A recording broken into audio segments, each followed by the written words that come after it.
আমরা বেশি কথা না বলে আমরা একটি কথাই বলতে চাই মিলাদুন নবীর ব্যাপারে। মিলাদুন নবী করতা रहूंगा उमर भर जलती रहो नजदीक जलना तुम्हारा काम है।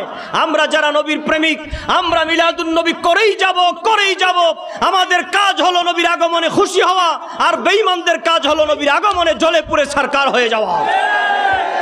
অতএব মিলাদুন নবী ইমানদার আর বেঈমানদের মধ্যে পার্থক্য সৃষ্টি করে দেয়। নবীর আগমনে খুশি হলে ইমানদার, আর খুশি না হতে পারলে, এই কথা বলো, খুশি না হতে পারলে, কারণ নবীর আগমনে সবচেয়ে বেশি বেজার হয়েছে শয়তান মরদুদ মালাউন। অতএব আমরা বলবো মিলাদুন নবীতে খুশি হয়ে ইমানদারদের কাতারে শামিল হয়ে যান, আপনারা বেজার হয়ে শয়তানের কাতারে শামিল হবে। আল্লাহ পাক বলছেন লিতুমিনু বিল্লাহি ওয়া রাসূলিহি ওয়া তুআজ্জিরুহু ওয়া তুওয়াক্কিরুহু।